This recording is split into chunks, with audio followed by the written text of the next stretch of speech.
भाटपाड़ा के विधायक पवन सिंह सीआईडी के बुलावे पर भवानी भवन पहुंचे। भाटपाड़ा नगरपालिका में टेंडर घोटाले को लेकर सीआईडी ने एक बार फिर भाजपा नेता और भाटपाड़ा के विधायक पवन सिंह को सम्मन भेजा था। उसके बाद ही 13 जनवरी के रोज भाटपाड़ा के विधायक पवन सिंह भवानी भवन पहुंचे। आपको बता दें कि भाटपाड़ा नगरपालिका में टेंडर घोटाले को लेकर भाजपा नेता एवं भूतपूर्व सांसद अर्जुन सिंह और भाटपाड़ा के विधायक पवन सिंह पर आरोप लगाए जा रहे हैं, जिसकी जांच इन दिनों सीआईडी कर रही है। इससे पहले भी सीआईडी ने पवन सिंह को 9 जनवरी के रोज अपने दफ्तर तलब किया था, लेकिन कुछ वजह के बिना पर विधायक पवन सिंह उस दिन हाजिर नहीं हो पाए। उसके बाद सीआईडी की तरफ से उन्हें 13 जनवरी को हाजिर होने को कहा गया था। इस सम्मन को पाने के बाद विधायक पवन सिंह भवानी भवन सीआईडी दफ्तर पहुंचे।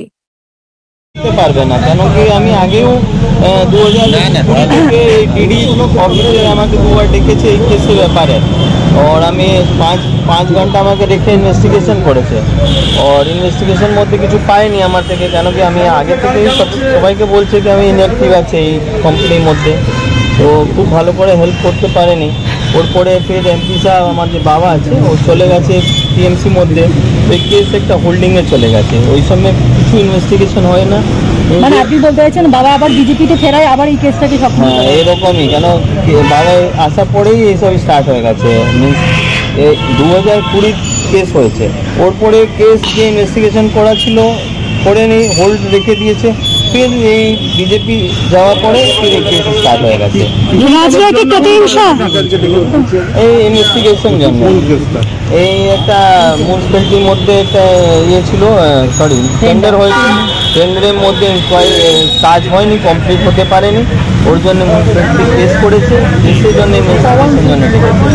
তাহলে আপনার এই জন্য আপনি ওখানকে এমএলএ, তো সেক্ষেত্রে কেন মনে হয় আপনার ইনভলভমেন্ট বা আপনার আমার কেন ডেকেছে, জাস্ট অ্যাজ এ আমি এই কোম্পানির মধ্যে ইনঅ্যাক্টিভ পার্টনার ছিল, আমার নাম আছে কোম্পানির মধ্যে, এই জন্য আমাকে ডেকেছে। মানে যে কোম্পানিটা টেন্ডার পেয়েছিল সেটা আপনার কোম্পানি না, আমার মানে এই কোম্পানিতে আপনার মেম্বার আছে, কিন্তু আপনি সেখানে টেন্ডারটা কি বৈধভাবে পেয়েছেন? অভিযোগ যেটা সেখানে টেন্ডারে কারচুপি করা হয়েছিল, মানে যখন আপনার বাবা সেখানকার চেয়ারম্যান, সেখানে আপনার যে কোম্পানির সঙ্গে আপনি যুক্ত সেটা টেন্ডার পেলেন, এবং সেখানে টাকাও যে অ্যাকাউন্টগুলোতে গিয়েছে সেগুলো আপনাদের বিভিন্ন আত্মীয়দের অ্যাকাউন্টে, পরিবারের সদস্যদের অ্যাকাউন্টে গিয়ে সেগুলো অভিযোগ।